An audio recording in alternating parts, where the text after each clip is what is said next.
आदिल,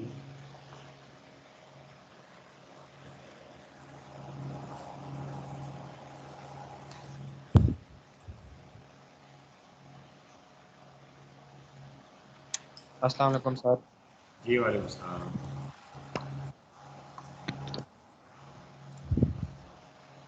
जी इनका जो क्वेश्चंस हैं पहले इसको क्लियर करूँ।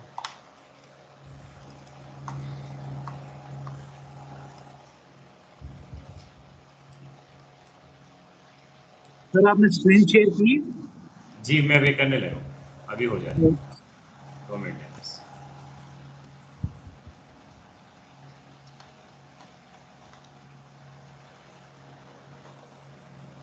हाँ 19 एंड 20 की बात कर रहे हैं ना, 2.19 2.9 ऐसे ही। Yes sir.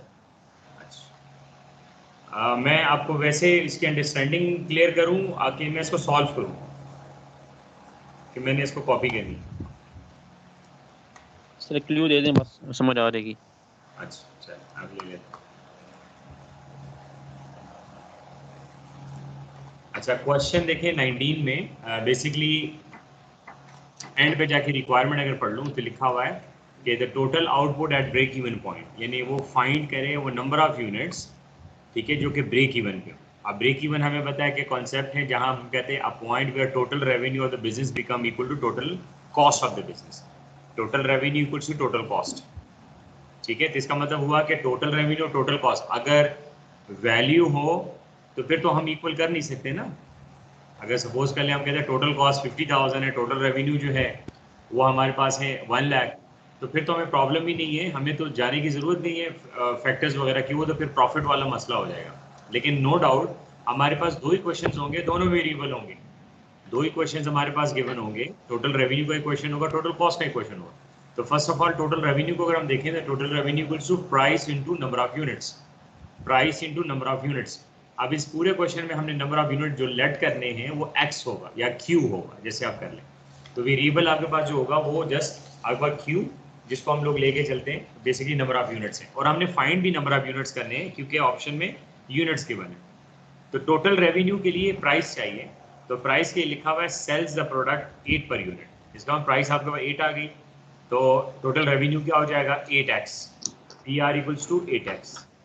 अब टोटल कॉस्ट साइड पे जाएं तो total cost consist of 2 different cost. First आपके पास आता है फिक्स कॉस्ट जो कि हम लिखते हैं विदाउट अ वेरिएबल, और एक आपके पास होता है टोटल वेरिएबल कॉस्ट, और टोटल वेरिएबल कॉस्ट आपके पास होती है variable cost per unit multiply by number of unit, यानी इसका मतलब उसके साथ x जो है वो जरूर होता है। तो यहाँ पर फिक्स कॉस्ट 5000 है, वेरिएबल कॉस्ट पर यूनिट 22 और 9 है।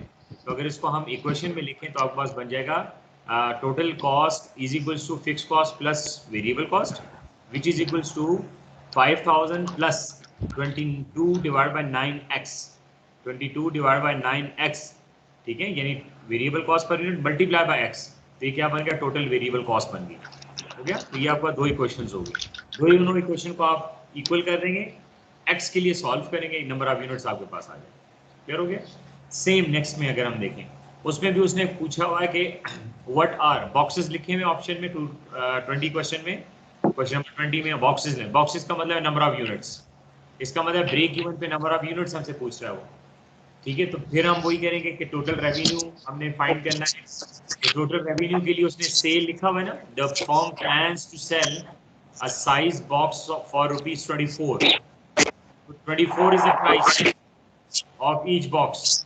24 is the price of each box. Selling price कहते हो सेम चीजें, ये आपके पास each box। तो इसका मतलब है टोटल रेवेन्यू फंक्शन इक्वल हो जाएगा 22 into x, 24 into x। Total revenue is equal to 24x। अब टोटल कॉस्ट साइड पे जाए तो वहां पर 2 चीजों की जरूरत है, फिक्स कॉस्ट और वेरिएबल कॉस्ट की। तो फिक्स कॉस्ट 36,000 है, वेरिएबल कॉस्ट पर यूनिट 21.60 है, उसके साथ x को मल्टीप्लाई कर देंगे, टोटल वेरिएबल कॉस्ट बन जाएगा। तो आपके पास जो टोटल कॉस्ट की इक्वेशन हो जाएगी वो होगी 36,000 प्लस 21.60x। दोनों को हम कर देंगे equal, total revenue total cost को, और x के लिए सॉल्व करेंगे तो आंसर हमारे पास बॉक्सेस आ जाएंगे। ठीक हो गया, 19 एंड 20।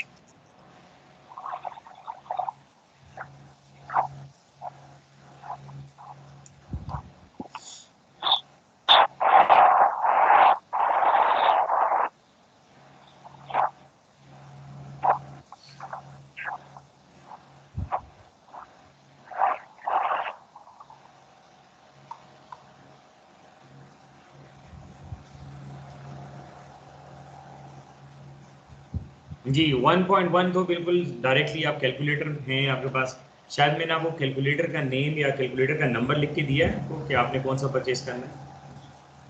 नहीं सर। नहीं करना, अच्छा मैं लिख देता हूँ जो हमने यूज़ करना है। अगर आप अभी अच्छा कैलकुलेटर परचेज कर लेंगे ना, गिरने वगैरह से तो ख़राब हो जाते हैं, टूट जाते हैं, लेकिन मैं ये कहता हूँ कि इन केस जो है आप ऐसे कर लेते हैं कि आप अभी अगर परचेज कर लें अच्छा वाला, जो मैं आपको नंबर है वही आपका कैप में भी यूज़ होगा, ठीक है, तो प्रॉब्लम उसमें नहीं आएगी। तो एक दफ़ा की परचेज होगी और समझ लेके आगे जाके आपके काम आएंगे सारे।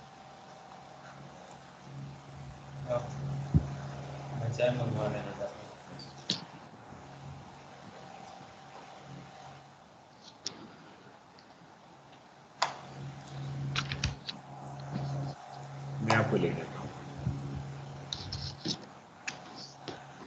अच्छा, क्वेश्चन 2 में आपके पास 2 अरेंजमेंट्स के बने, 2 टाइप्स ऑफ अरेंजमेंट्स होती हैं, ठीक है, इसको हम कहते हैं एरे ऑफ द डेटा।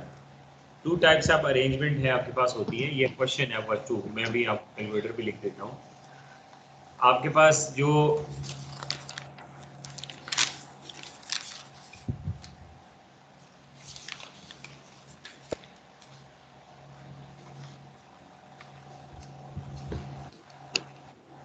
ठीक है, आपके पास 2 कैलकुलेटर हैं जिसका मैं आपका नाम लिख दूँ जो आपको इजीली अवेलेबल हो, ठीक है। मैं जो खुद यूज़ करता हूँ वो भी आपको बता देता हूँ जो मेरे पास क्लास में होता है, और जो दोनों में से कोई भी आ जाए।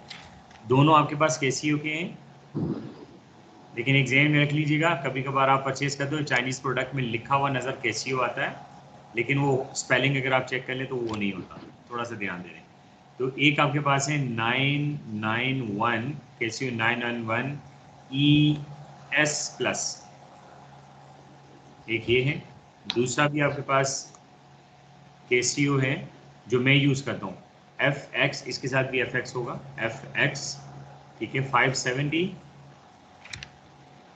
EX, ठीक है। तो ये 2 सारे कैलकुलेटर है जो आपको इजीली अवेलेबल, वजह तो इसमें नंबर ऑफ फंक्शंस है जिससे क्यूएमएस इजीली हो जाता है, लॉगरिथम्स हो जाते हैं, मैट्रिसेस हो जाते हैं, इक्वेशंस हो जाते हैं, रिग्रेशन कोरिलेशन हो जाता है, ठीक है। ये आपके पास है तो 3 वेरिएबल फॉर्म के, जो वेरिएबल फॉर्म के आपके पास मैट्रिसेस वो हो जाते हैं, विदाउट मैट्रिसेस के क्वेश्चंस हो जाते हैं, मीन मीडियन मोड निकल आते हैं उसमें से अगर आपके पास सिंगल वेरिएबल के साथ हो, एंड सो ऑन, ये आपके पास गिवन होता है।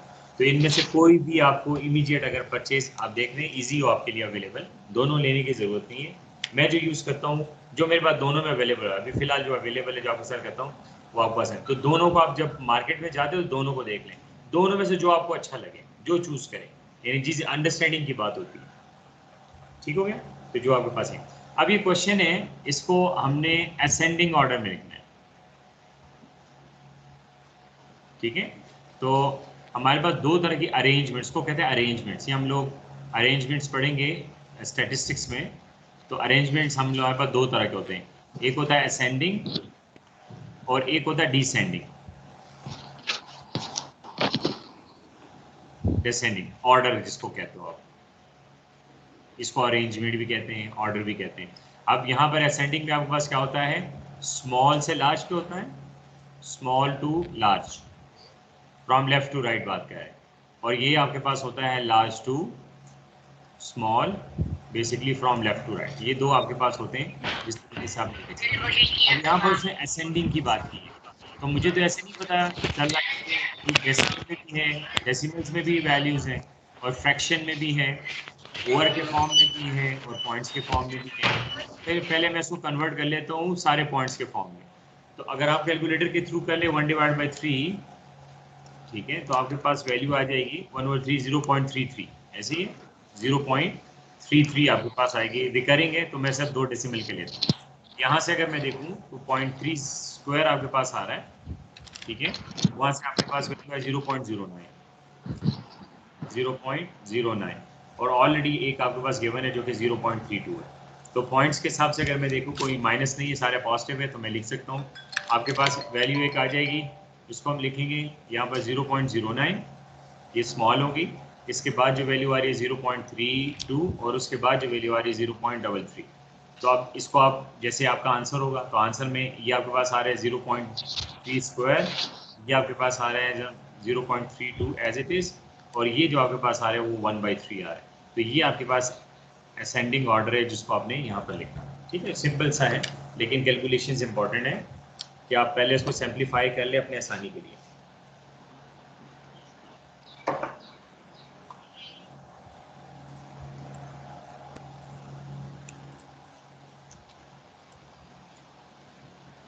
इसी तरीके से आपके पास है सिंप्लीफिकेशन है, गिवन है आपके पास के वैल्यूज हैं, उसको आप सिंप्लीफाई कर लें।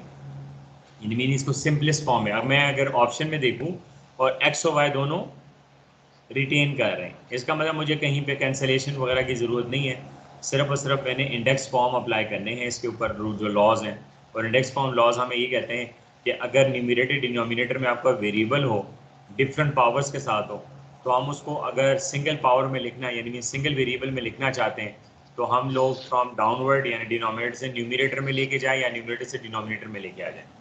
तो जो आपने अपने माइंड में रखना है वो ये कि जो लार्जर अगर सेम वेरिएबल हो जिसकी लार्ज पावर आपके पास आएगी उस साइड पे स्मॉल पावर वाली जो है ना आपको ट्रांसफ़र होगी।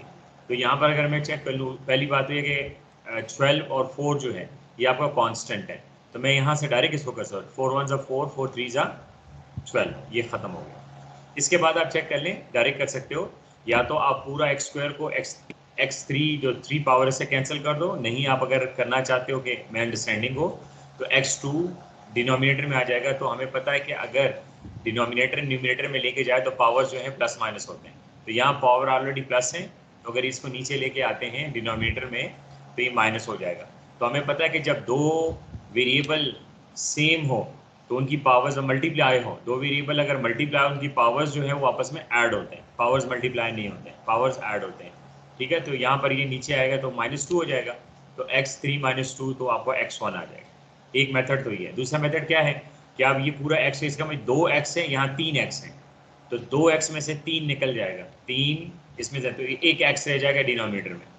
दूसरा यहाँ पर क्या है कि यहाँ 3y है, यानी 3 टाइम्स y आपके पास गिवन है, यहाँ 1 टाइम y है, तो 3 में से 1 को हम लोग क्या करते हैं कैंसिल कर दें, तो ऊपर क्या रह जाएगा y2।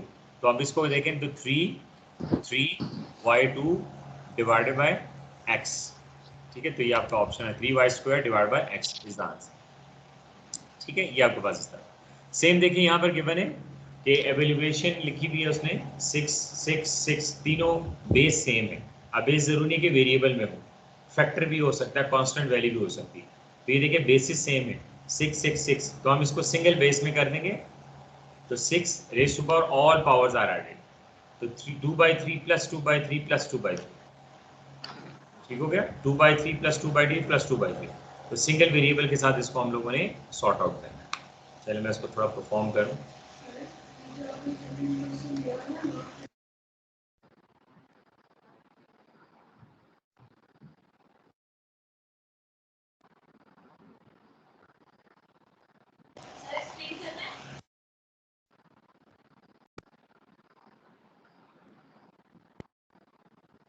छत्तीस आता है सर।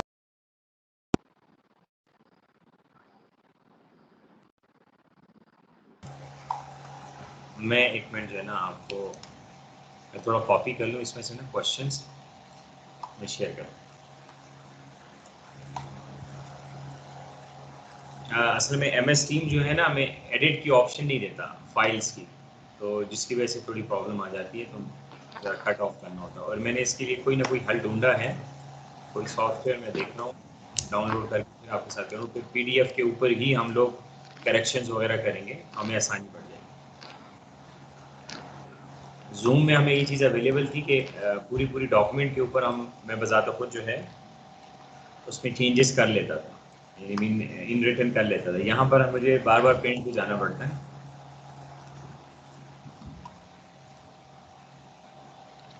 चलिए थोड़े क्वेश्चंस में इसमें से कर लूँ ना तो फिर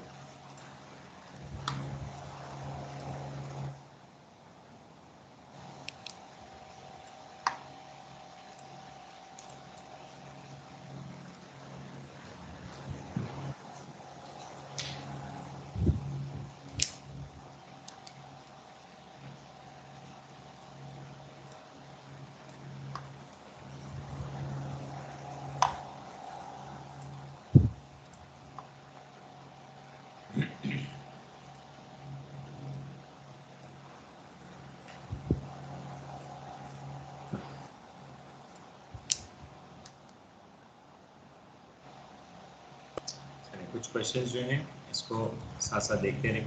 ठीक है, क्वेश्चन 1 देखें और 4 देखें। क्वेश्चन 4 में बता रहे हैं, तो हमें इंडेक्स के रूल्स का पता है, इंडेक्स फॉर्म के रूल्स हमने रीड आउट किए हैं। हमने कहा इंडेक्स फॉर्म में कि अगर आपके पास बेस जो है नंबर ऑफ आपके पास वेरिएबल हो, क्योंकि उसमें वेरिएबल क्या हो, लेट्स से मैं वेरिएबल को छोड़ देता हूँ, मैं कहता हूँ A1 हो, A2 हो, ठीक है, A3 हो, तो बेस ही सेम है और आपस में मल्टीप्लाई हो रहे हैं। तो ये रूल हमें ये कहता है कि वन सिंगल बेस लेके जितने पावर्स है वो सारों को ऐड कर लें। अगर नेगेटिव उसमें आंसर आ रहा तो वो भी ऐड ही हो जाता है, तो ऐड करनी मीन साइन चेंज नहीं होता, लेकिन उसको बेसिकली हम ऐड करते हैं। इस क्वेश्चन में अगर हम देखें तो हमारे पास गिवन क्या है, 6 है ना, तो 6 रेज टू पावर, तो जितनी पावर्स हैं वो सारे ऐड हो जाएंगे, क्योंकि बेस सेम है तो पावर्स आपके पास सारे ऐड हो जाएंगे। अब हमें पता है कि अगर डिनोमिनेटर आपके पास, आप पावर की बात करें, पावर में देखें तो डिनोमिनेटर सब फ्रैक्शन का सेम है, तो अगर सेम हो तो सबसे आसान कैलकुलेशन होती है, सिर्फ न्यूमिनेटर्स को आप ऐड अप करते हो। ठीक है, मजीद इसको कर लें तो ये आपके पास बन जाएगा 1 2 3 4 1 2 3, तो ये आपके पास 6 हो जाए, 6 डिवाइड बाई 2, तो ये पावर्स आपस में डिवाइड, तो 6 स्क्वायर इज इक्वल टू 36। ये आपके पास बेसिकली इसका सिंपल आंसर है। ठीक हो गया।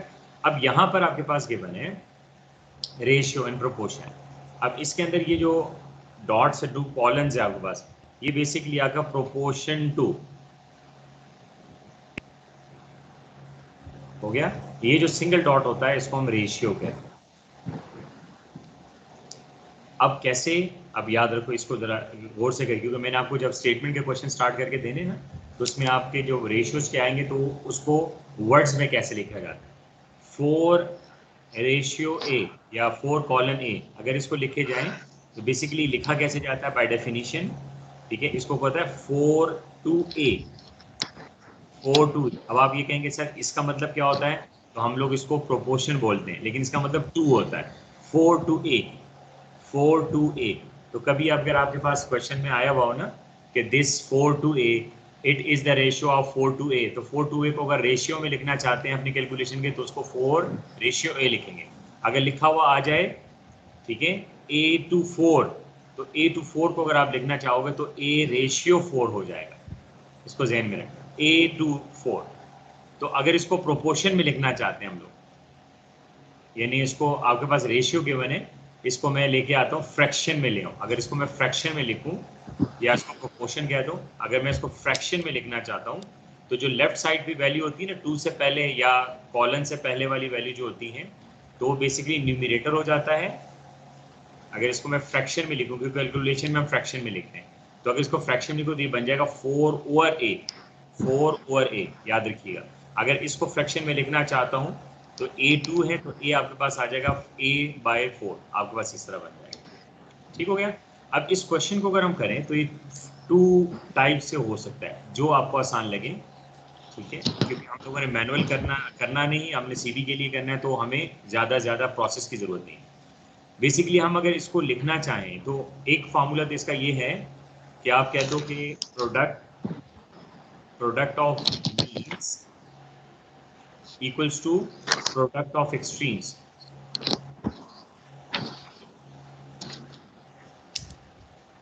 एक तो ये है। अब मीन्स और प्रोडक्ट याद रखो, जो एक्सट्रीम्स होते हैं उसको एंडिंग वैल्यू को कहते हैं। आप जहां बैठे हुए हैं, जिस बेड पे बैठे हैं, जिस चेयर पे बैठे हुए हैं, तो आप उसके 2 कॉर्नर देख लें। चल लेट्स से बेड पे आप बैठे हुए हैं, तो बेड के आप देखें जहां आप बैठे हुए हैं वो, और जो अपोजिट साइड के ऊपर आपके पास आया हो जो कॉर्नर उसको देखें, तो वो कॉर्नर और जो जहाँ पर आप बैठे हैं कॉर्नर पे, इन दोनों कॉर्नर को एक्सट्रीम एजेस कहते हैं, एक्सट्रीम कहते हैं। नॉन वैल्यूज में क्या होंगे, ये आपके पास एक आ जाएगा एक्सट्रीम और ये आपके पास आ जाएगा एक्सट्रीम। मीन्स क्या होंगे, जो मिडिल वैल्यू, तो एक्सट्रीम्स का प्रोडक्ट जैसे लिखा हुआ है 4 × 8 और मीन्स का प्रोडक्ट जो क्या आ जाएगा 5 × 8। अब हमें फाइंड क्या करना है, ए फाइंड करना है। एक मेथड तो ये है जिसको हम लोग, मैं इसको नहीं याद करता, लेट्स से मेरे माइंड के अंदर ये नहीं है, तो मैं क्या करूँगा, इसको मैं फ्रैक्शन में ले आऊँ। ये जो क्वेश्चन है इसको मैं फ्रैक्शन में ले आऊँ, तो फ्रैक्शन में क्या होगा 4 रेशियो, तो इसको फ्रैक्शन में 4 × a हो जाएगा। जब आएगा तो ये जो आपके पास दो डॉट्स है ये इक्वल टू में चले जाएंगे और ये आपके पास आ जाएगा 5/8। जब ये हो जाएगा तो हमें पता है कि अगर ये फॉर्म हो तो वो क्रॉस मल्टीप्लाई होते हैं। अगर ये फॉर्म हो तो ये क्रॉस मल्टीप्लाई हो जाएंगे, 4 × 8 हो जाएगा और यहाँ से हो जाएगा 5 8। तो सेम वही जो प्रोसेस है उसी तरीके से आएगा। ठीक हो गया। तो यहाँ से हमें एक ही वैल्यू फाइंड करनी है, तो ये 8 4 32, 32 / 5 और आगे जाके आप अपना मैच कर लें क्या पास क्या आंसर आ सकता। ठीक हो गया। तो इसको आप जहन में रखिएगा। स्टेटमेंट के क्वेश्चंस आएंगे तो ये जो आपको मैंने लिख के दे दिया, ठीक है, 4 to a 2 4, तो इसको ये बहुत ज़रूरी है करने के लिए, माइंड में रखने के लिए बहुत ज़रूरी है। लेट्स से मैं इसके साथ जो है ना आपके साथ शेयर करूँ। सपोज मैं चाहता हूँ कि ज़रा ये 2 वाला जो मसला है ना ये थोड़ा क्लियर हो जाए, शायद जो है ना मेरे मेमोरी में ना रहे और कभी क्वेश्चन आ जाए तो मैं थोड़ा स्ट्रगल करूँ। तो बजाय इसके मैं स्ट्रगल करूँ, मैं थोड़ा सा इसको ले आता हूँ। ठीक है, बस अब 1 मिनट में मैं इस पर क्वेश्चन आपको दे देता हूँ, यानी मीन के उस पर क्वेश्चन हम सॉल्व कर लेते हैं।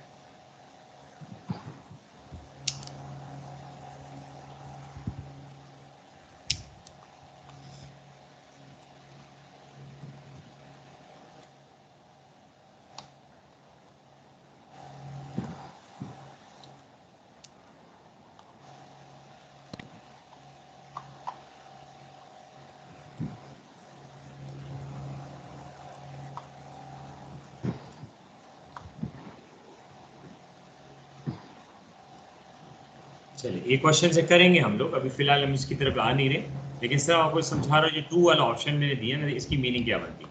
अब ये क्वेश्चन आपके पास है, तो फर्स्ट है, ठीक है, तो इसको आप देखें तो ये 11 जिसको यहाँ पर लिखा हुआ है, तो अगर 11 को मैं चेक करूँ तो बेसिकली आपके पास एक क्वेश्चन जो है वो इस टाइप का बन जाता है।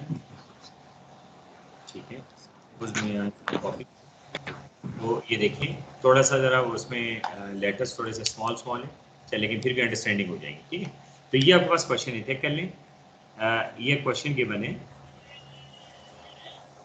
हमने फाइंड करना है, लिखा हुआ है if the ratio of a to b is 9, लिखा है if the ratio of a to b is 9 time, तो a to b यहाँ लिख रहा हूँ a to b हो गया, लिखा है 9 टाइम्स। टाइम्स का मतलब होता है, वो कहते हैं ना 2 times 1 = 2, जो हम लोग टेबल्स पढ़ते हैं तो उसको टाइम्स में कहते हैं। टाइम्स का मतलब मल्टीप्लाई करना। वो कहता है is 9 times of the ratio b to a, लेकिन इज का मतलब है कि is equals to into 9 times, लिखा into 9 times of b to a। Statement जैसे लिखी उस तरह मैंने लिख दिया, हो गया, ये आपके पास वैल्यूज आ गए। अब यहाँ से हमने क्या करना है, बेसिकली फाइंड क्या करना है, a ओवर b, फ्रैक्शन है a ओवर b, या इसको हम ऐसे लिख सकते हैं a रेशियो b। हमने ये फाइंड करना है, a रेशियो b इसमें से फाइंड करना। ठीक है, तो यहाँ पर देखिए क्वेश्चन है a to b a, b to a is, इसका मतलब यहाँ पर क्या आ रहा है, is equals to 9 times b to a। अब यहाँ आप कहेंगे सर यहाँ इज इक्वल टू तो नहीं है, तो इसकी मीनिंग यही बनती है, अगर आप इसको 2-3 दफ़ा पढ़ लो तो इसका मतलब है ये इक्वल है किसके, इन दोनों के 9 टाइम्स के। तो ये आपके पास वैल्यू, तो अगर इसको हम सॉल्व करें तो a to b फ्रैक्शन में हम लेके आएंगे ना, तो ये हो जाएगा a ओवर b 9 टाइम्स, तो b to a का मतलब होगा b ओवर a, ये आपके पास हो गया। अब हमें चाहिए क्या, बेसिकली a to b या a ओवर b चाहिए। b ओवर a होता तो हम क्या करते हैं, लेफ्ट टू राइट मल्टीप्लीकेशन करते हैं। अब यहाँ पर हम क्या करें, क्रॉस मल्टीप्लाई करने जा रहे हैं, तो क्रॉस मल्टीप्लाई करें तो ये पूरा का पूरा जो आपके पास लेफ्ट साइड पे वैल्यू आ रही है तो इधर डिवाइड होगी, तो जब डिवाइड होगी तो रेसिप्रोकल हो जाएगा, तो ये आपको हो जाएगा a over b multiply by, ठीक है, यहाँ से हो जाएगा ये वाला, या इसको क्रॉस मल्टीप्लाई कर लो, ये दिस और ये इस तरह हो जाएगा, या इसको आप ऐसे लिख सकते हो a by b which is equals to 9।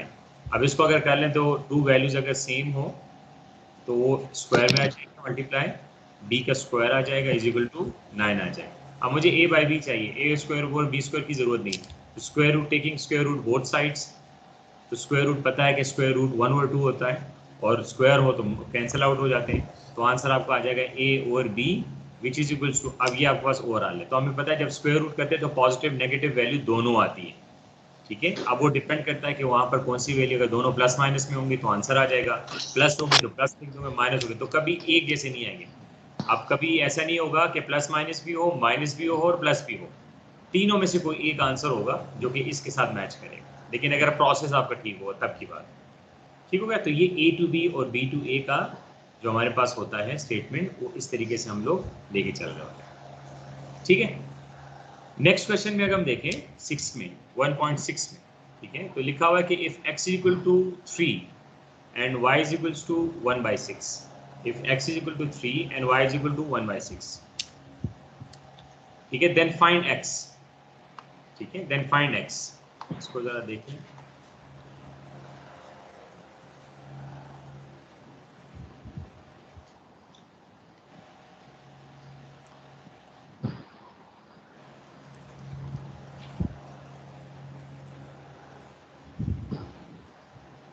अच्छा हमें x चाहिए, x की वैल्यू।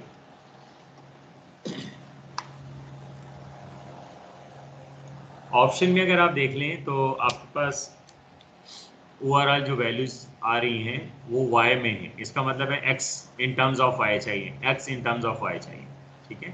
तो इसका मैं अगर इसका हल कर लूँ, ये भी पास पेपर में से क्वेश्चन उसने दिया है, पेपर में उनके पेपर मैनुअल पेपर हुआ करते थे तो उसमें से पास पेपर से। तो यहाँ से देखें लिखा हुआ है कि if x is equal to 3 है और y की वैल्यू है 1/6, तो हम 6 के फैक्टर्स बना देते हैं, 6 के फैक्टर्स बना देते हैं। तो 6 के अगर फैक्टर्स बनाएं तो 3 इंटू 2 होता है। तो अब हमें ये भी पता है कि x इक्वल टू 3 है या 3 इक्वल टू x है, तो हम लोग इसको ऐसे लिख देंगे, ठीक हो गया। अब हमें चाहिए क्या, x चाहिए, इसका मतलब x in terms of y चाहिए, क्योंकि ऑप्शन में सारे y है ऐसे ही, तो इसका मतलब x in terms of y चाहिए। तो बेसिक हमें नहीं है, तो हम लोग क्या कर लेंगे, 2x को मल्टीप्लाई कर देंगे, 2x into y is equal to 1, तो हम लोग y इधर डिवाइड कर देंगे, न्यू बन जाएगा। अब हमें बेसिकली चाहिए क्या, x, तो अगर x हो तो ये 2 मल्टीप्लाई हो रहा है, इस साइड पे डिवाइड हो जाएगा, तो डिवाइड में ऑलरेडी y है, तो 2y, ये आपका आंसर, ठीक हो गया।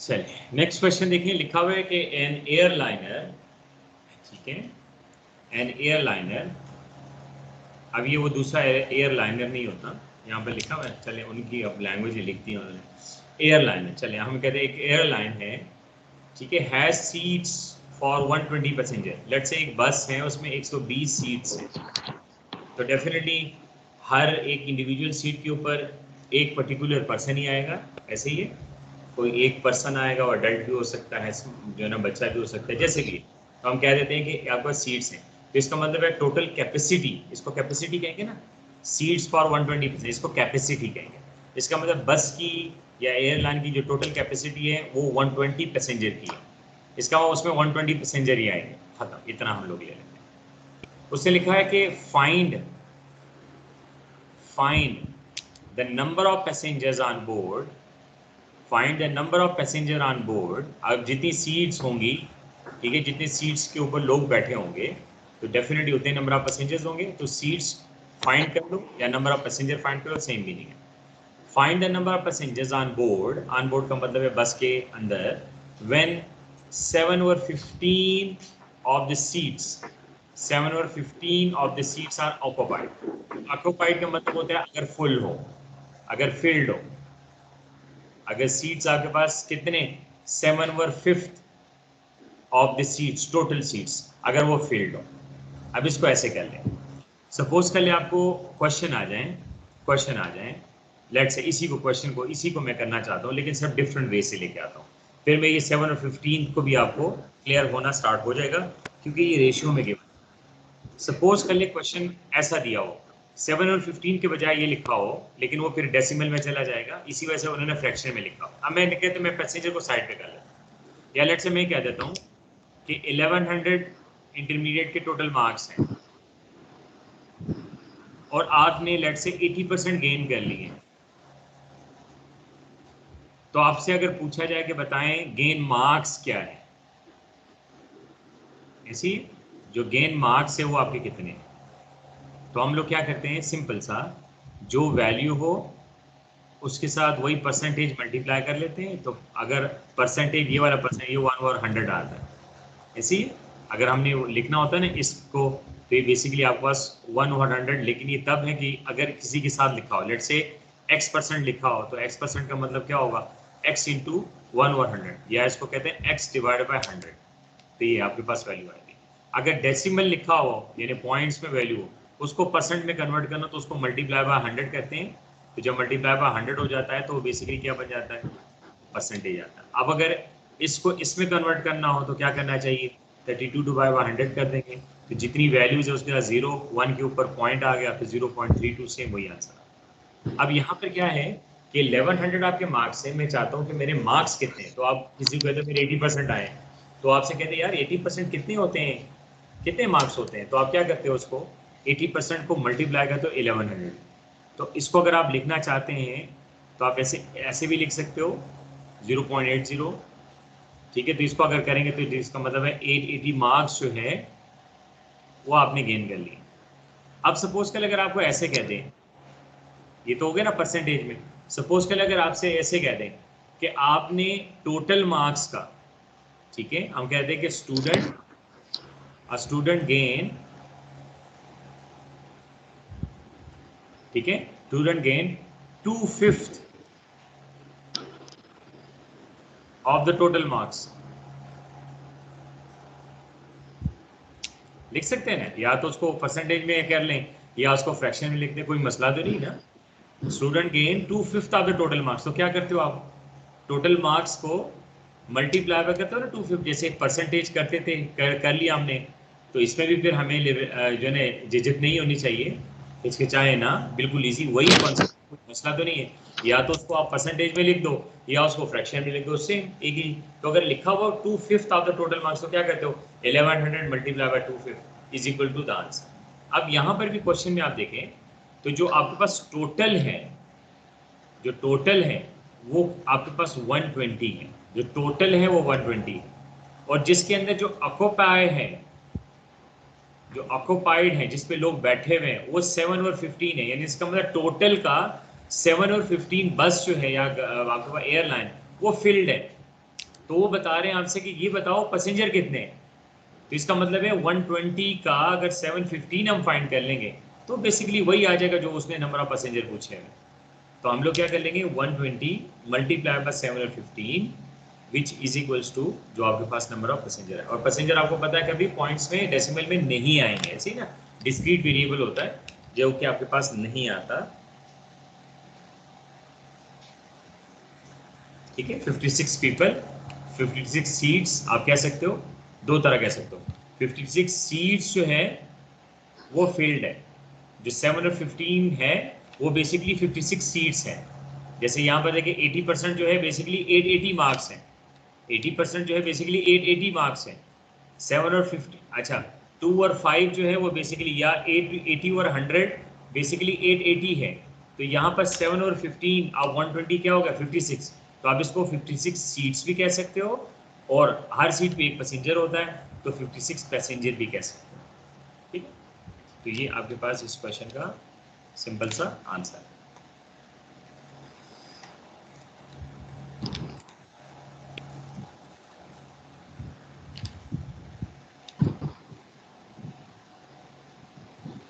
हाँ बिल्कुल सिंपल सा है, लिखा हुआ है 1.8 देखें, 1.8 देखें। अच्छा एक जहन पे रख लो, जो रेशियो होता है ना उसके न्यूमरेटर डिनोमिनेटर में सेम क्वांटिटी होती है। अब क्वांटिटी का मतलब क्या है, अगर केजीज हो तो केजीज होते हैं, अगर मीटर्स हो तो मीटर्स दोनों में होने चाहिए। तो जब हम लोग रेशियो में कोई पर्टिकुलर स्टेटमेंट लिखते हैं ना, तो उसके अंदर जो आपके पास पर्टिकुलर क्वांटिटी होती है वो सेम होनी चाहिए। अब अगर यहाँ 1.8 की हम बात करें तो इसमें लिखा हुआ कि ये बताओ, ठीक है, आप इसकी एग्जाम्पल भी ऐसे लें, सपोज कर मैं आपको कह दूं कि आपके 880 मार्क्स हैं, तो आपके टोटल मार्क्स से कितने परसेंट है। सपोज कर मैं आपको ये कह दूं आपके 880 मार्क्स हैं, टोटल मार्क्स 1100 है, तो आपके 880 मार्क्स जो है वो कितने परसेंट है आपके टोटल मार्क्स है, तो आप क्या लिखते हो 880 divided by 11 multiply multiply by 100। बस वही बात आ गई कि अगर आप करते हो ना कि 880 डिवाइड बाय 1100 तो क्या आएगा, डेसिमल में वैल्यू आएगी ना 0.88 इस तरीके कुछ वैल्यू आएगी। लेब मल्टीप्लाई बाय 100 कहते हैं तो आपके पास ये पर्टिकुलर चीज है जिसमें उसने परसेंटेज लिखा है ना परसेंटेज, तो लिखा है यहाँ पे 165 metres as a percentage of 3 kilometres. हो गया। अब इसको जरा ध्यान दें, या तो आप ऐसे कर ले कि जैसे 3 किलोमीटर्स हैं तो 165 को भी किलोमीटर्स में ले आओ, कन्वर्ट करेंगे, या तो 165 मीटर है तो 3 किलोमीटर को भी मीटर में ले आओ, तो आपके पास दोनों क्वांटिटी सेम हो जाएंगी, क्योंकि हम लोगों ने इसको डेसिमल में लिखना है, इसको डेसिमल में लिखना है। तो इसको डेसिमल में लिखने के लिए मैं क्या करता हूँ, जो सबसे आसान है, मैं किलोमीटर्स को मीटर्स में ले आता हूँ। अब हमें पता है 1 किलोमीटर में 1000 मीटर होता है, जहाँ के लिखा होता है ना, कभी कभार आप लोग देख रहे होते हो तो आप कहते हो कितनी पे होगी, कितनी सैलरी होगी, तो कह नहीं देता यार तकरीबन 200K है, 200K 20K, और ये 20K का मतलब K का मतलब किलो 1000 होता है, तो 20K का मतलब है 20,000, 100K का मतलब 1 लाख, आ रही समझ। तो K जहाँ किलोज लिखा होता है इसका मतलब 1000, तो 1 किलोमीटर में km में 1 km में 1000 मीटर्स होते हैं, तो 3 के में कितने हो जाएंगे, 3 मल्टीप्लाई बाय 1000 3000 हो जाएंगे। हो गया। तो 165 मीटर्स ऑफ 3000 मीटर्स कितना परसेंट है, तो हम कैसे लिखेंगे, स्मॉलर वैल्यू जो कि 165 है, ऑफ लिखा हुआ है ना, 165 मीटर ऑफ 3, तो ऑफ 3 का मतलब क्या होगा, डेसिमल के अंदर आएगा 3000, न्यूमिनेटर में आ जाएगा आपके पास डेसिमल मीन, डिनोमिनेटर में आपको 3000 आएगा, न्यूमिनेटर में आपके पास 165 आएगा, तो 165 divide by 3000 multiply by 100 which is equals to percentage of the particular value. ठीक है, यहाँ से आपके पास ये वैल्यू आ जाएगी। हाँ 1.69 को देखिए जी सर, एक दफा फिर अगर इसका ये वाला रिपीट कर दें क्वेश्चन थोड़ा सा। इतना ज्यादा मैं ऐसे ही वो बोला तो साथ ही बोल लेना सर, आप ऐसे जो कह रहे हैं मुझे सॉल्व कर दो, ओके बोला कि नहीं ना, मैं आपको बार बार इंकरेज इस बात पे कर रहा हूँ। Okay sir. नहीं समझ आता उसी तरफ इंटरप्ट कर ले, कोई मसला नहीं है, वो ज्यादा आसान होता है बजाय इसके कि सारा क्वेश्चन कर लें फिर आपके पास ना हो। Okay sir, sorry sir. नहीं नहीं, इसमें सॉरी की बात नहीं है, सॉरी का फायदा ही कोई नहीं है, सॉरी का क्या करना है। मैं वैसे कह रहा हूँ कि अजय समझा रहा था, तो अगर आपको नहीं समझ आ रही थी कि मैं डेफिनेटली को सॉल्व कर लूँ, तो अच्छा है कि आपने कह दिया। बताइए कितने ऐसे होंगे कि जिनको नहीं समझ आ रही होगी कि क्या कह रहे हैं और क्या ही नहीं है। ये कल मैं सर सॉल्व करने की कोशिश कर रहा था, लेकिन आइडिया आ रहा था, लेकिन पता नहीं समझ नहीं आ रहे थे कि हो क्या रहा है इसमें, इस वजह से मैं कह रहा हूँ कि आप सॉल्व कर दें, वो ज़्यादा बेहतर है। मसले कोई नहीं है, अभी देखते हैं इसका करते हैं, अभी सॉल्व।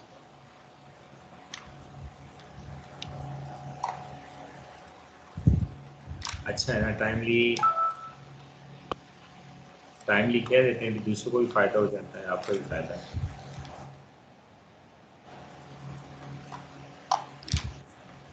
क्वेश्चन गिवन है देखिए, 1.8 हम करने जा रहे हैं, ठीक है, बाकी जो भी है उसको हम करते रहते हैं। 1.8 अब देखिए, मैंने वो कहा, उसने कहा कि फाइंड कर ले परसेंटेज। अब आप अपने माइंड में रख लो, आपके 880 मार्क्स हैं, सपोज करें ये आपके पास क्या है, ऑब्टेन्ड है, लिख लेता हूँ, जैसे आप लोग लिखते हो ऑब्टेन्ड, ये ऑब्टेन्ड हुआ, और टोटल आपके पास है 1100, टोटल मार्क्स है 1100। अब आप क्या करने जा रहे हैं, आप देख रहे हैं कि कितना परसेंटेज है, तो परसेंटेज ऑफ ऑब्टेन्ड मार्क्स, तो आप कैसे लिखोगे, obtained divide by total multiply by 100, ये हमारे पास फार्मूला बन जाता है। तो आप कैसे लिखते हो, 880 डिवाइड बाय 1100 मल्टीप्लाई बाय 100, तो ये आपके पास आ जाता है 80%। ठीक हो गया। तो आप भी देखिए इसी तरह यहाँ पर भी कह रहे हैं, अब यहाँ पर दोनों मार्क्स हैं, ठीक है, यहाँ पर दोनों मार्क्स हैं,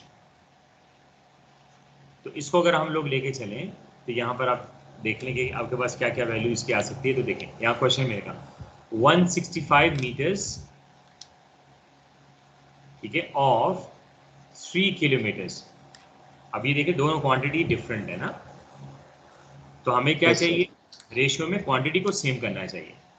तो बजाय इसके कि मैं इसको लेके आ सकता हूँ दोनों में, दोनों आपको सिखाता हूँ। 165 को मीटर्स को आप कन्वर्ट कर दो किलोमीटर्स में, या किलोमीटर्स को कन्वर्ट कर दो मीटर्स में। तो मैं क्या कर रहा हूँ, मैं लार्जर से स्मॉलर पे आ रहा हूँ, लार्जर से स्मॉलर पे आ रहा हूँ, क्योंकि किलोमीटर ज़्यादा बड़ी वैल्यू, km ज़्यादा है, मीटर उसका स्मॉल पार्ट है। तो हम लोग कहते हैं कि 1 km में 1000 मीटर्स होते हैं। तो अगर 3 km हो जाए तो ये बेसिकली 1000 हो जाएगा, तो इसका मतलब 3000 आपके पास मीटर्स होते हैं। That's it.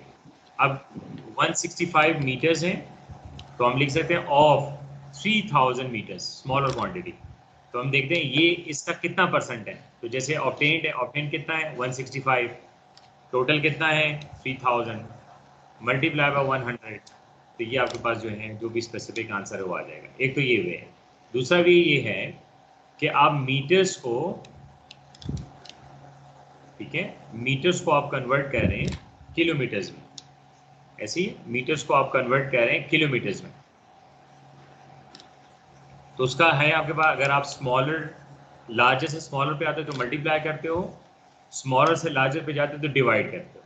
तो हम उसको कैसे लिखेंगे, अब 165 जो मीटर्स हैं वो 1 किलोमीटर का कितना पार्ट है। तो हम लोग कहते हैं 1000, 1 किलोमीटर में 1000 होते हैं, तो इसको हम कह लें तो ये आ जाएगा 0.165, तो इसको किलोमीटर कह देंगे, 0.165 किलोमीटर।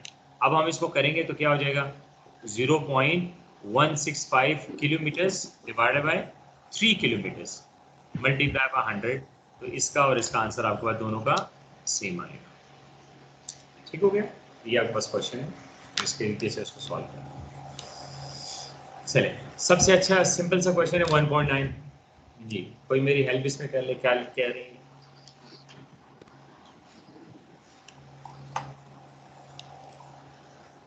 शाबाश, कोई देखे, कोई हेल्प करे मेरी इसमें।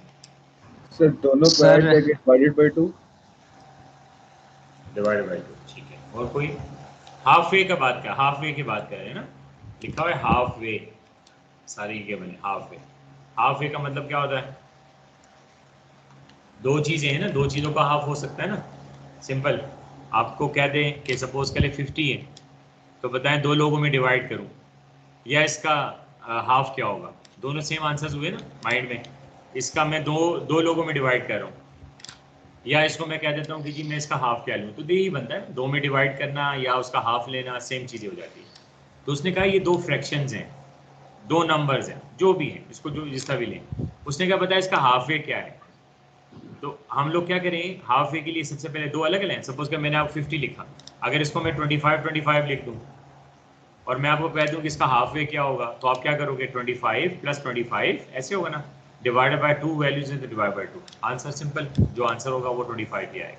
सेम यहाँ पर भी 13/17 + 14/17 दो वैल्यूज हैं, तो मैं क्या करूँ, दो पार्ट्स उसको प्लस कर दूँ, ठीक है। तो 17 आपके पास आ जाएगा सिंपल, और ये आपके पास हो जाएगा 13 + 14, तो वैल्यू आपके पास आ जाएगी 427/17। अब आपके पास एक ऑप्शन है, या तो इसको कैलकुलेटर से डिवाइड करके डेसिमल में ले आओ, या इसको ऐसे ही रहने। तो अगर मैं इसको ऐसे रहने देता हूँ तो मैं इसका हाफ ले लूँगा ना, या इसका हाफ लेना चाहता हूँ, 27/17 का हाफ लेना चाहता हूँ, तो मैं इसको लिख दूँ 27/17 डिवाइडेड बाय हाफ, ऐसे लिखूंगा ना, ठीक है, डिवाइड बाय। एक तो मैंने आपको हल बता दिया कि आप क्या करो, 27/17 लिख देता हूँ कैलकुलेटर से और उस पर डेसिमल ले आता हूँ। तो एक तो वे ये सबसे आसान ये है कि उसको 4 डेसिमल प्लेसेस तक आप काउंट करो, 1.88, ठीक है, 5882, ये मैं लिख रहा हूँ, डिवाइड बाय 2 करो, या तो एक ये हुआ जो अभी आप डिवाइड करके आपके पास जो आंसर आता है divided by 2 which is equals to आपका 0.79 जो भी आ रहा है, लेकिन आपके बुक के अंदर क्वेश्चन के अंदर फ्रैक्शन में दिया हुआ। तो मैं फिर बजाय इसके कि डेसिमल में लेके आऊँ तो मैं इससे लिख लेता हूँ 27 डिवाइड बाय 17। तो जब भी आपके पास दो वैल्यूज इस तरह आती हैं तो जो डिनोमिनेटर होता है वो बेसिकली दोनों वैल्यूज मल्टीप्लाई, यानी इसका मतलब ये सिर्फ क्वेश्चन है 1/b/c, तो मैं उसको लिख सकता हूँ a/bc। अगर क्वेश्चन लिखा हो ना a/b/c/d, ये आपके पास मीन है। इसको अगर लिखना चाहता हूँ तो इसको ऐसे लिखा जाता है A over B multiply by D over C। तो ये होता है AD ओवर BC। ये डिफरेंट शेप्स बन जाते हैं। तो अब यहाँ पर मेरे पास क्या है 27 डिवाइड बाय 17 और आपके पास क्या है 2। तो ये क्या हो जाएगा, ये बोथ आपके पास हो जाए BC यानी A over B over C।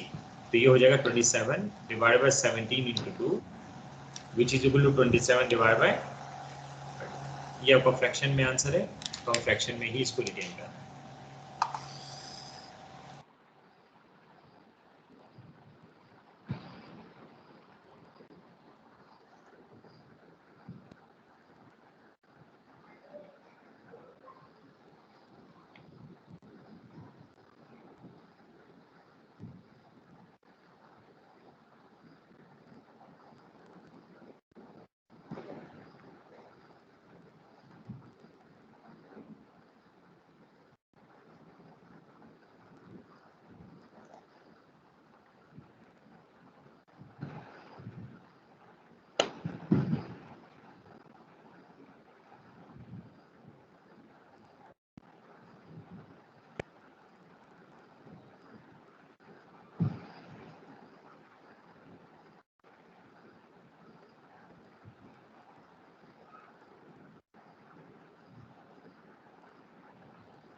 Sir आपकी आवाज नहीं आ रही। या तो आप ऐसे कर लें, ये जो क्वेश्चन मैं आपसे बात करूँ, ये देखिए 1.12 आपके पास आ रही है, तो ये फैक्टराइजेशन है। तो इसका एक हल ये है कि आप ऑप्शन पे चले जाओ। आप सपोज कर लो कि नहीं मैं पता नहीं मुझे कंफ्यूजन हो रही है, इस पर मसला है, आप चले जाओ ऑप्शन पे, किसी एक ऑप्शन को सेलेक्ट कर लो, किसी एक ऑप्शन को सेलेक्ट कर लो और उस ऑप्शन का, ठीक है, उस और ऑप्शन को आपस में मल्टीप्लाई कर दो। क्या ये बनता है? जो बन जाता है तो वही आपका आंसर। सेम 1 3 के साथ भी यही काम करना है। या तो इसके फैक्टर्स बना लो, फैक्टराइजेशन करो, मिड टर्म ब्रेक कर लो, नहीं तो इसमें से आपको जो ये फैक्टर्स दिए हुए दो, इनमें से कोई एक ले लें, मल्टीप्लाई कर दे, आपको आंसर आ जाए। ठीक है। अच्छा 14 मैं क्लास में परफॉर्म करूंगा और वो दूसरे वाले भी डिस्कस करूंगा। 115 भी ऐसे ही है, न्यूमरेटर में आपके पास है क्वाड्रेटिक, डिनोमिनेटर में भी आपका क्वाड्रेटिक का फॉर्म है, तो आप में जो कॉमन बनते हैं हो जाएगा, डिवीजन करके आपके पास ये आंसर आ। ठीक है। इसी तरह 17 भी आप देखिए एक्सप्रेशन दिया हुआ है उसमें। तो ये सिंपल से क्वेश्चन है। इसी तरह ये भी फैक्टर है। बाकी इंशाल्लाह ताला मंडे को हम लोग डिस्कस करेंगे। और इसको जहन में रख लें, नेक्स्ट यानी मीन जो मंडे आएगा, जो हमारा स्टार्ट होगा नेक्स्ट वीक जो, और नेक्स्ट वीक पे आपका जो डेट बन जाएगी 12। ठीक है। तो 12 को आपका टेस्ट होगा चैप्टर नंबर 2 का, equation of the straight line का, इसको जहन में रखें। ठीक है। नेक्स्ट सैटरडे को आपका टेस्ट आएगा मैथमेटिक्स में। एक तो प्रैक्टिस टेस्ट होगा, वो मैं आपको होमवर्क के लिए दूंगा, प्रैक्टिस टेस्ट। ठीक हो गया। वो भी ऑनलाइन टेस्ट होगा जैसे आप लोग लेते हैं, लेकिन वो टेस्ट के अंदर अलाउ करने की ज़रूरत नहीं थी, सिर्फ बताता हूँ आपको। ठीक है। तो वो करके फिर उसके बाद हम इस तरीके से इसको लेके चलेंगे।